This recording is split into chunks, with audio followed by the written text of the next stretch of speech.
Hello, in this video I am going to be hitting my 2025 reading goal. Now my goal for the year was to read 50 books, which might not sound like a lot to some people, but for someone that only started reading fiction again this time last year, it's such a huge achievement because it shows that I put in time and effort to really make my hobbies a priority over the course of the year, which I was not doing previously. I have currently read 47 out of 50 books, so I have 3 books left, and I also have 3 books left on my physical TBR. Now, did I plan this? Yes and no. Essentially about a month ago, I realized I had 9 books left until I hit my goal, and I counted how many books I had left on my physical TBR and there were 9. And so at that point I decided I wasn't going to add any more books to my physical TBR until I hit this goal, and just made it a bit more of an achievement and something to celebrate and enjoy, hence this video. So I do have the 3 books that I will be reading over the course of this video. I'm not sure what order I'll be reading them in because I'm going to do it more of like a mood read, but I do have the 3 books that I'll be reading. So the first book is going to be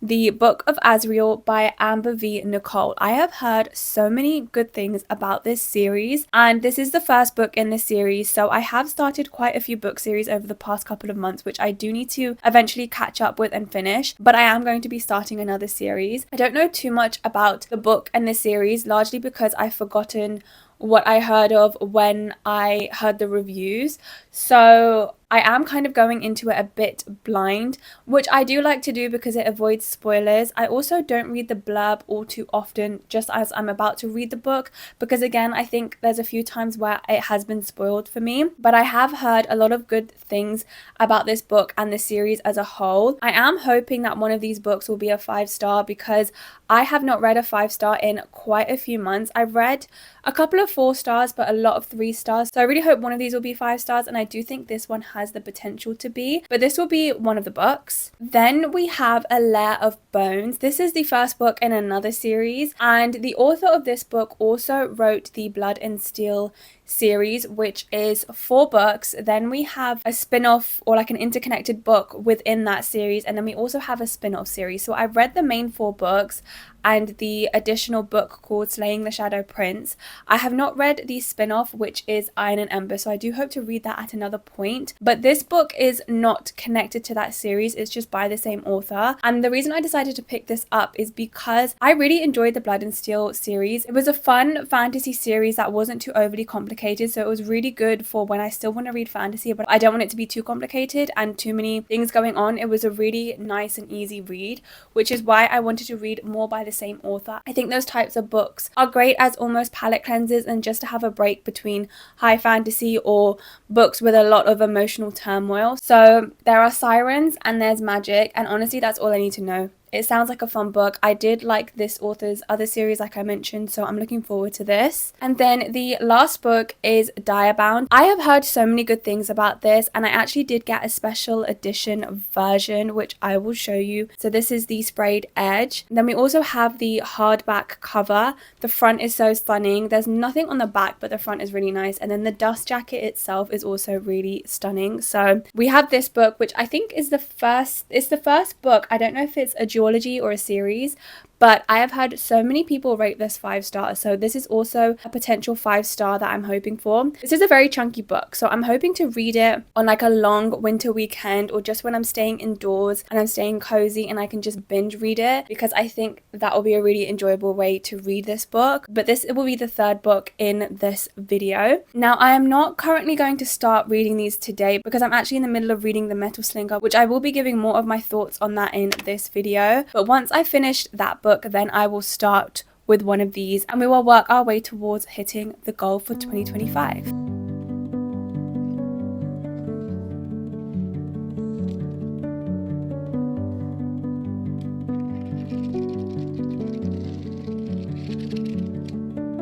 It is time to start reading The Book of Azrael. I think I mentioned this earlier with the fact that this has the potential to be a 5-star read for me, which does sound like I'm putting a lot of hopes into it, but I think it can meet them. It just seems like the type of book and series that I will absolutely love. And I've just been wanting to read something that grips me and that I can't put down. I haven't had that feeling since I read Caraval, which was about a month ago, which doesn't sound like that long, but I just want that feeling back again. I do have the physical copy. It's also available on Kindle Unlimited, and I have some hours left on Spotify to listen to an audiobook, so I can listen to a few chapters there as well. So I'll just be jumping between all of those to read this, but let's start.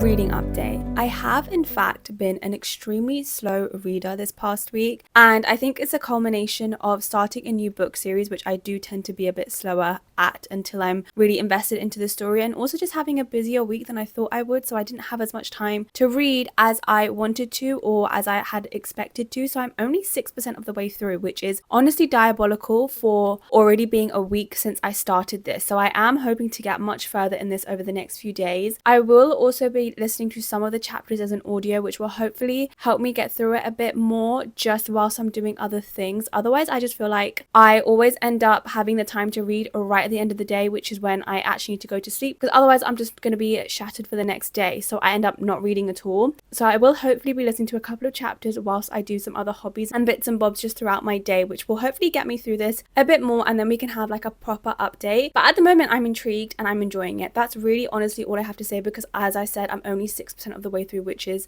tragic.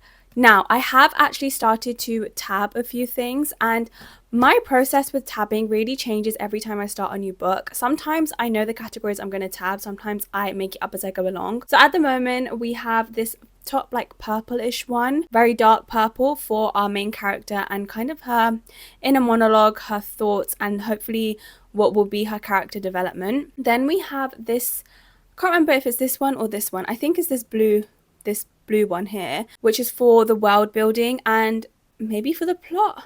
Yeah, so we do have that one for the world building, and then we have, I don't know which one of these it is because they look very similar, but it might be this one, which is for the plot itself. And then at some point, I'm sure we'll use that pink one over here for the kind of like love story. But at the moment, that's what I am using. I do want to get new tabs which have a bigger variety in colors, just because these colors are so similar. It's really hard to decipher what to use for what in a way where I will actually be able to tell when I'm flicking through the book what color is used, because even then I cannot decipher between a few of them. So I will hopefully get new tabs towards the end of the year, which will have a bigger variety of colors. I'm not going to get them yet just because I have this and I have another one of these, which I still want to use before I buy any new ones. But that is where we are at in terms of our book. So let's just try and read a bit more. So I am 25% of the way through this now, and first things first, I'm really enjoying the world building. There's been a few fantasy romantasy books that I've read recently where the world building has been simple, which is nice to read as like a palate cleanser, but sometimes it can get a bit boring. And then there are ones where they are just overly complicated and it distracts you from the main plot and the characters. However, this has been so intriguing. I'm loving learning about the lore of the world, of the characters, of the different species and things, and it's been a lot of fun to read. I'm also enjoying the fact that we get dual POV. I always love a dual POV book. We have just had our first couple of interactions between the MMC and FMC, which have been intriguing to say the least. It's definitely giving enemies to lovers, so I'm looking forward to see how this develops, but that is where we are at so far.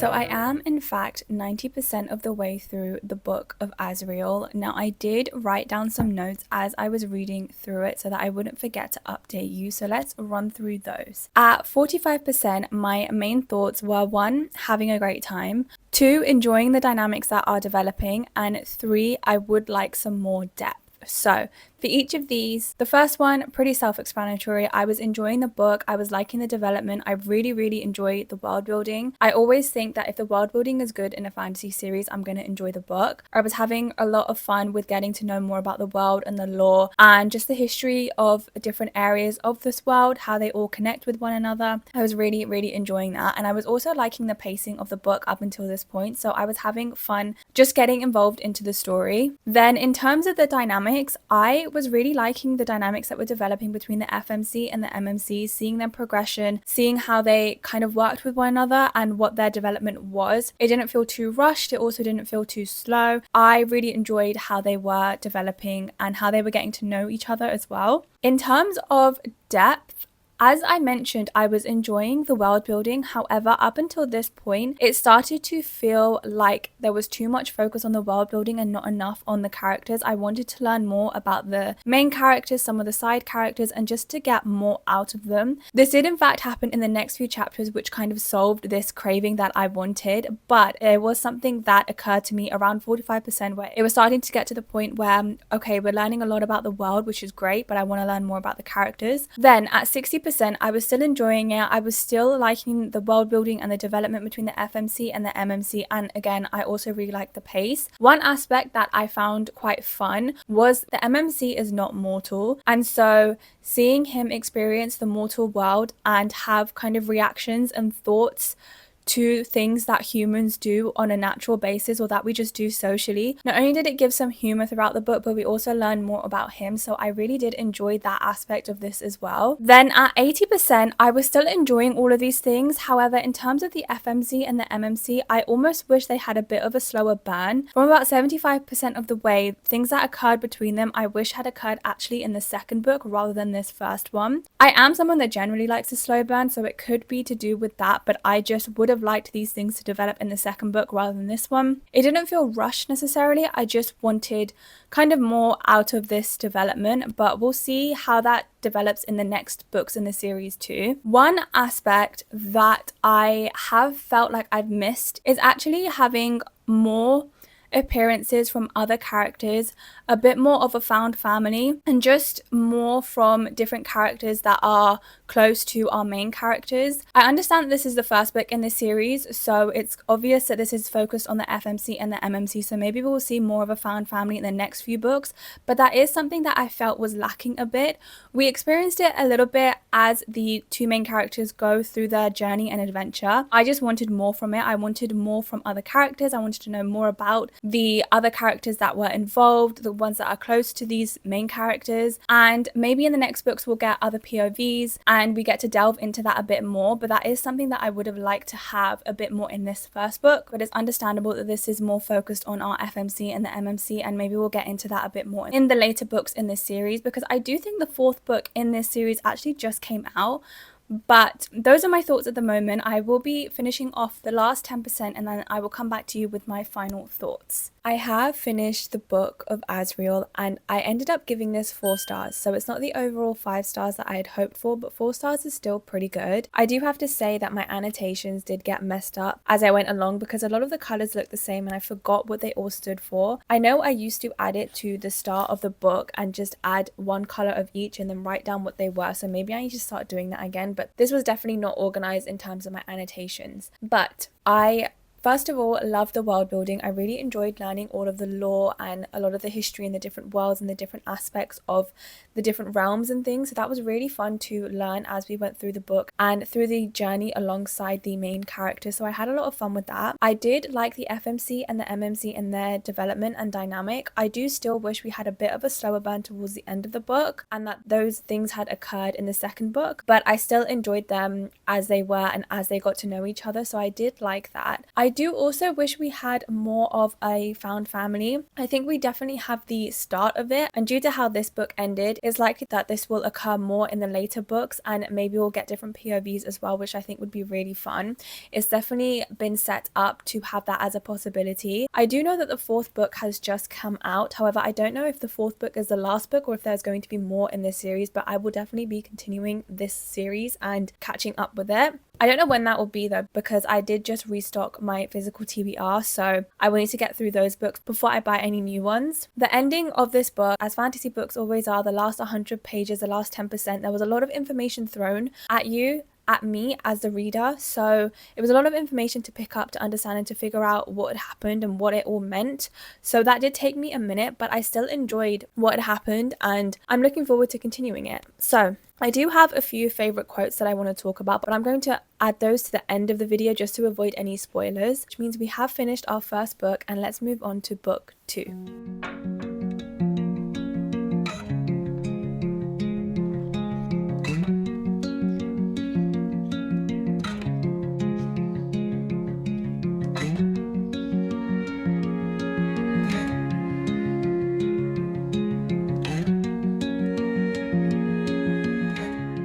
So I have started A Layer of Bones. I've only read the prologue and then half of the first chapter, so I'm still very early on. However, it has gripped me.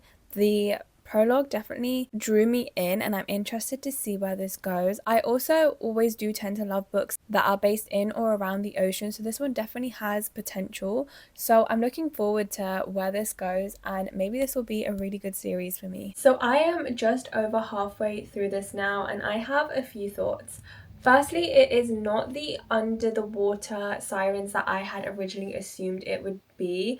They do have a history in that sense, but it's not how they exist now. So we're learning snippets of that history and that lore as we work through the book, but it's not what I had assumed it would be. That being said, I'm still enjoying it. We essentially have our main character, Ro, who is the daughter of a criminal, which means that she is treated differently to other sirens in this world. And every so often they have these trials, 3 trials, a competition in which whoever wins can then be the new leader. And so she enters these trials and they actually occur pretty early on. So I'm personally really enjoying the pacing of this story and the trials and as they occur, because sometimes they can happen too quickly and sometimes they can just drag on for too long. But at the moment I'm really enjoying the pacing and how we're kind of thrown straight into the action and just really enjoying that side of it. We do have quite a lot of mystery happening, not only in the world and the history, but also in terms of Ro and her parentage. So that is also an interesting history that we're only getting a little bit about, but I do hope to explore and learn more about that as we continue.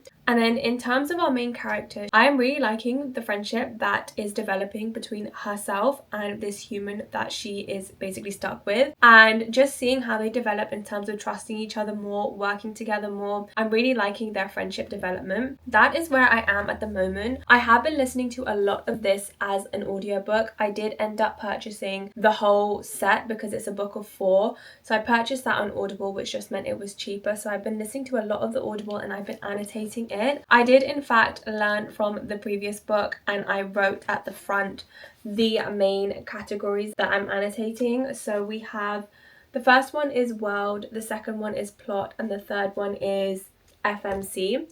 So those are my main categories that I'm annotating as we go through. We are seeing a development in our FMC and we're learning more about her just through her inner monologue, which I'm quite enjoying as well. So I'm hoping we get more into that side of it too. But at the moment, I'm definitely intrigued. It's a good Audible. I do think I want to listen to it whilst I do some scrapbooking or something later.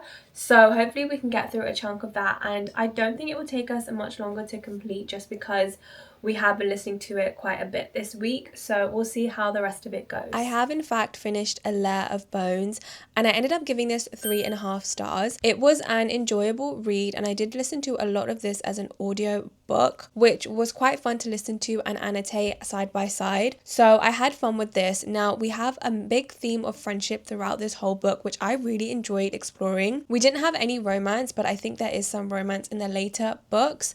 But I really liked how this book kind of kept to our main character and her friendships, how they were developing and also how some of them were breaking down. A big theme of this book is also music and how that is so important to the sirens of this world, which was really interesting. Now, I mentioned before that I initially thought this would be based largely underwater. Now, there is some lore and history that relates to this that we learn snippets of as we read through the books, but there's definitely mystery involved, which I also really enjoyed learning about as we developed, not only through Ro and her heritage, but also the history and the lore of the world. We did get some fun water scenes towards the end of the book, which I really enjoyed, so I hope we get more of them. And the way that this book ended has really set us up for some fun adventures in the later books, which I will definitely be reading / listening to, but that is how this one went. I also really enjoyed the development of the FMC because we do spend essentially our whole time with her and hearing her inner monologue and how she was progressing and making her way through these trials and her friendships was really fun, and I liked her as a character too. Now that does mean that we are about to move on to our 50th book of the year, which is going to be Direbound, which I am super excited for. I have heard so many good things. I know that there are wolves and people that are bounded to these wolves. I don't know much more than that because I have heard that there are some spoilers on the blurb, so I actually haven't read the blurb, but I do think this will be a really fun book and one that I will really enjoy. So I'm hoping for at least a 4-star with this.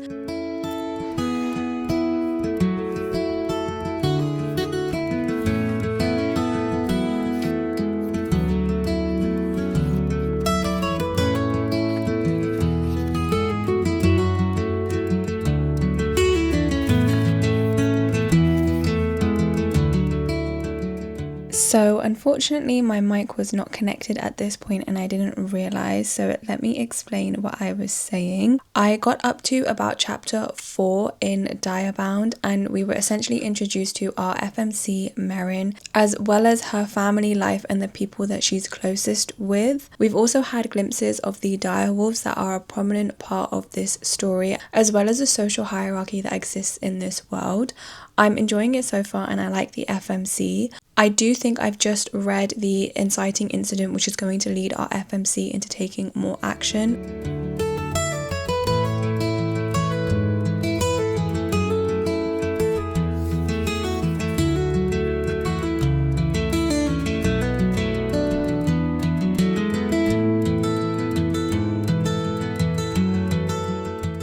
So I am about 40% of the way through Direbound. So first of all, let's talk a little bit about the premise of this story. Essentially, we have our main character, Merrin, and she is struggling in her family life, and she is part of the commoner side of this world. Then we also have this group of people called the Bonded, who are bonded to direwolves, and their role in this society is to serve and protect the people from another species. And Merrin, our FMC, ends up becoming entangled with the Bonded and their direwolves, and that is the story that we're following. Let's just say I have really struggled to put this book down. I've continuously wanted to pick this up, which I have loved that feeling. I haven't had that feeling in a long time. I have found myself wanting to read instead of catch up on shows or scroll, which has been great. I love having a feeling of just wanting to pick up my book more and more often, so I've really enjoyed that. Like I mentioned, there are direwolves in this, and wolves are one of my favorite, if not my favorite animal. So having wolves as a really prominent aspect of this story has been so much fun to read. And one of our main wolves, or our main wolf, Anasa, she is described as this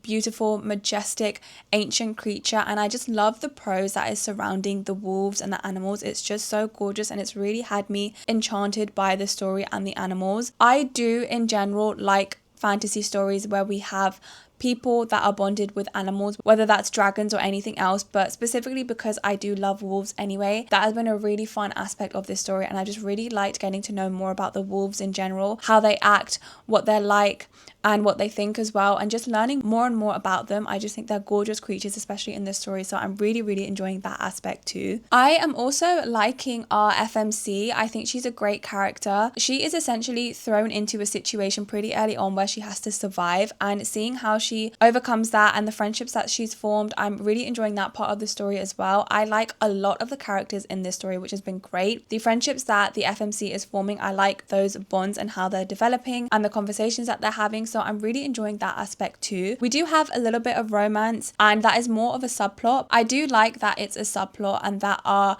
story with the wolves is more of a prominent part of this book. I'm really enjoying that aspect, and I like having the romance as a bit of a bonus to it. There is some yearning, there is some separation in the romance, which is always fun to read, and we do have a plot twist, I think before a third of the book, and honestly I was shocked. I did not expect it, so I've enjoyed that as like a subplot too, and seeing how that develops across the story. Now I think it might be spoiled for you if you read the blurb. You might be able to figure it out, but because I didn't, it was a shock to me, so I do like that aspect too. Now I have been reading this as a physical book. I've also been doing a little bit of an immersive read, and I've also been listening to a couple of chapters as an audiobook on Spotify when I am going for a walk or just doing some chores. So I'm hoping to read more of the actual physical book and also as an immersive read over the next couple of days. I think I can finish this book over this weekend. That's my hope anyway, but we'll see how it goes. But yeah, I'm enjoying it, and I'm intrigued, and I'm enchanted, and I'm looking forward to completing this book. This is the first book in a duology, I think, and I think the second book actually comes out in 2026. Oh, also, I actually think this is a signed copy, which I did not realize, but that looks like a signature, so I think it's signed, which makes this, in fact, my first signed book that I have, I think. So that's really fun and exciting, but I didn't know that it was going to be a signed version when I ordered it. Maybe I didn't read it, but I will check that because I hope I'm not confusing that for something else, but I'm pretty sure this means that it's a signed copy too, which is always fun.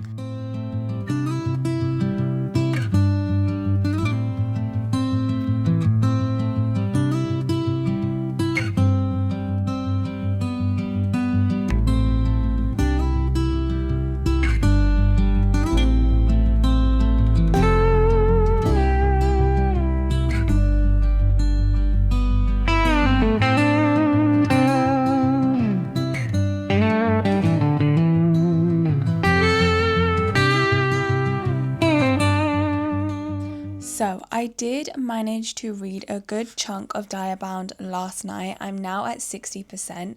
And I'm really enjoying having Anasa's voice in Merrin's mind more often. It's actually giving me a similar feeling to reading the Shepherd King duology, where you just have this kind of darker, a little bit more vicious voice in someone else's mind. So I'm really enjoying that aspect and getting more of their development as they learn to trust each other more often. I am getting some off feelings from Killian, and I'm not sure why. I think he's hiding something. I also think the romantic plot is just going too well at the moment, so something must be off. I'm 75% of the way through this now, and we've had some changes in the pack dynamics, which I am really liking because it's opened us up to some potential new connections, which I think we really need at this point in the story. I do miss the friendships that we had, which were really a big part of the story from the start up until about halfway through, and now they've kind of fallen to a bit more of the background. So I want more friendship moments. We've had a couple since the middle of the book, but not as much as I want, so I want that to come forward a little bit more. At the moment I'm thinking this is probably going to be a 4.5 stars. When I was reading from quarter of the way through to halfway through, I thought it had the potential to be 5 stars, but I don't think that's the case anymore. But we'll see how the last 25% goes. I do have some spoilerish thoughts on the last chunk that I've read, which I will include at the end of this video with the rest of my spoiler thoughts. Okay, so I have in fact finished reading Direbound, and first of all, this is the special edition. I checked my Waterstones orders and I did in fact order a special signed edition, which I didn't even realize, so that was a really fun surprise. But it is the signed edition, and I have currently got the dust jacket reversed on, which is really cute and I really like it. It's quite different to any other cover that I have up on my bookshelves at the moment. But I ended up giving this 4.5 stars, which is really good. I really enjoyed it. I was invested in the story all the way through. I constantly wanted to pick it up. I did listen to a couple of chapters as like an audiobook, which was actually quite fun because they had different voices for different characters, which I really liked. But I read most of it as the actual physical book, which was so much fun. I haven't had this urge to constantly pick up a book in so long, and this just brought it back for me, which is so good, and I'm looking forward to read so many more books. This is the first in the series, and the second book actually comes out next year, which I have already pre-ordered through Waterstones, which is going to be their special edition version of that, because obviously since I've got this one as the sprayed cover, I also want the second one with the same, not the same sprayed cover, but also to have a sprayed cover as well. Sorry, a sprayed edge. My overall thoughts are, first of all, the direwolves. I absolutely love these creatures, and I think they're an amazing addition to the story. I had so much fun learning about them, reading more about them, getting to understand more and more about them as like these ancient beings, especially the main wolf, Anasa. So I had a lot of fun with that. I did enjoy the story. Some of the romantic elements definitely got boring throughout the story, but given how this book ended and the revelations that we have at the end, it made sense of why that kept getting shown to us. But I did find it a little bit tedious throughout certain aspects of the book. I like how this book ended. There were a lot of big revelations and plot twists and a lot of information, but in a good way, where they were still digestible and understandable and they made sense to the story. A lot of things clicked, and I just overall had a really good time with this, and I'm really looking forward to reading the second book. Now, that does mean I have officially hit my reading goal for 2025, which is so fun. I had a lot of fun filming this video and just filming a few books in one video, so I might do it more often where I do more reading style videos. But overall, I think out of all 3 of these books, my favorite was definitely this one, Direbound, and my second favorite was the Book of Azrael, and then third was A Lair of Bones. But I still enjoyed all 3, and I will be continuing with all 3 of the series as well. So that is it for the main bulk of this video. The next chunk is going to be spoilers on the Book of Azrael and Direbound, so I do have it timestamped if you want to skip one and watch the other. So I will see you there if you want to hear about my spoilerish thoughts, and if you don't want any spoiler thoughts, then thank you so much for watching, and I will see you in the next one. Okay, so a few of my favorite quotes. These first 2 are essentially when the MMC starts to acknowledge that he is having different feelings and thoughts about the MMC than he did at the start, and just the development of that. So this is about halfway through the book, but the first one is, I felt her posture change. A bit of that cocky edge she wore so well dropping away. That bothered me. The air around us became charged as clouds billowed in the distance, my temper festering. I wouldn't allow anything to dim her spirit. I just thought that was such a cute way to highlight the fact that he is having different thoughts, different feelings, and different emotions and responses to her than he was before. And just the development of their relationship, especially around this halfway point, I would say between a quarter to 3/4, their development really, it was very cute, and I liked how they got to know each other a bit more, how they started to trust each other a bit more, and just look at each other in different ways than they had done when they first met. So that was one of them. And then the other ones, this is a longer quote, but this is what he said, or he thought. I decided then and there that this woman should never beg. I understood she cared for her sister, but who cared for her? At that moment she seemed so innocent. She was not the vicious, fire-wielding beast I had first met. She was just a girl who had been born into chaos. Caden had backed her into a corner, her choices taken until she had reformed herself into a weapon. She had become what she needed to be to protect the only person who still saw good in her. Again, this just develops on from the same theme, that he is looking at her in different ways and also being able to see under the facade that she has put on in order to protect herself and her sister. So I've really enjoyed those aspects of this book and their dynamic. One thing that I did find humorous is the fact that the MMC is not mortal. So when he goes to the human realms and he notices things that humans do, and I just thought it was good comic relief. So one of these was, her tiny hits barely affected me, but it seemed to be some weird form of affection for her. Just that in itself, it's just funny to think about how we sometimes nudge each other or have other forms of affection that if you're not human or if you're not embedded into that kind of social construct, then it would look weird and it would be a weird thing to view. So I found those quite funny throughout the book, and just seeing how he interacted with the human realm and learning more about it. Another quote I really enjoyed, which was quite poetic but heartbreaking and speaks more about unrequited love, is the following. So this is about Drake and the garden in the vampire estate that he keeps maintained. He had spoken of it often through the years, although the story was less than happy. A woman he had loved as much as anyone could love another had designed it. She had chosen another and it had broken him, but even though she'd built it, he had kept and maintained it. With his care, it had flourished into a monument of what could have been.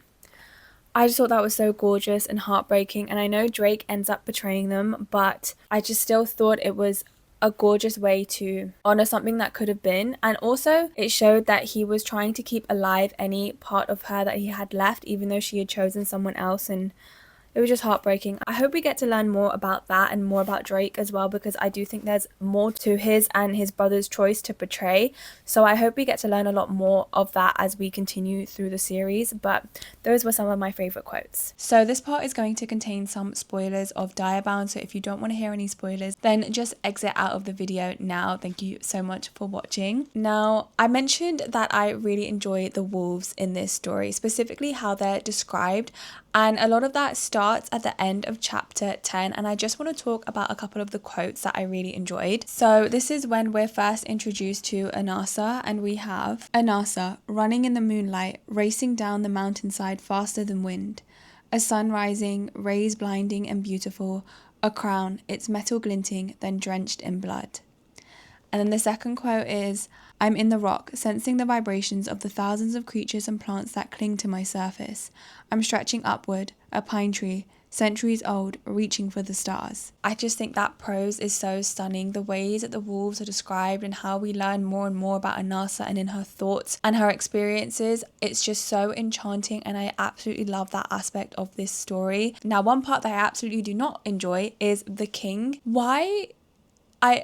It didn't seem necessary to the storyline. However, I have not finished the book yet, so maybe it will add to it as we go along. I do think it's probably a big way just to show that the king isn't a good person. Okay, so Amerin has become the alpha, which was pretty easy to guess at. However, I do like this development because it's opened her up to spend more time with Stark. I mentioned before that I am not liking Killian. I think he's hiding something either about the kidnapping or he's doing something shady with his dad, the king. And I want that information to be revealed to Amerin so she can have a clean break and then become a really good alpha and potentially have Stark as her new love interest. However, I don't want any lines to be crossed in terms of cheating, which we are kind of getting at the moment because she's having these feelings for Stark, and there have been moments between them that are definitely crossing those lines, and I'm not liking it because I don't think it's necessary at all. She can easily have this information revealed to her and have a clean break rather than them kind of overlapping. So that is one thing that I'm hoping doesn't continue, but we'll see how that goes. I do miss her friendships that she had with the twins because they've kind of fallen into the backdrop of this story now. They were a really prominent part from the start up until halfway through, and now I think she's focused more on the alpha side of it and also her romantic connection, which has meant that her friendships have kind of fallen back a little bit. So I miss that. I do like the few moments that she's had with them. I just want more of it. So Killian was in fact a siren this whole time. I was right about Stark's wolf being Anas's mate, and a lot of the revelations that we had in the end between Meryn and Stark and all of that information and the lineage of Meryn, it was so interesting. It was so much fun to read about, and I really thoroughly enjoyed it. So I had a good time with this story, and I'm looking forward to reading the next one. But that is it for my spoilerish thoughts and for this video. Thank you so much for watching, and I will see you in the next one.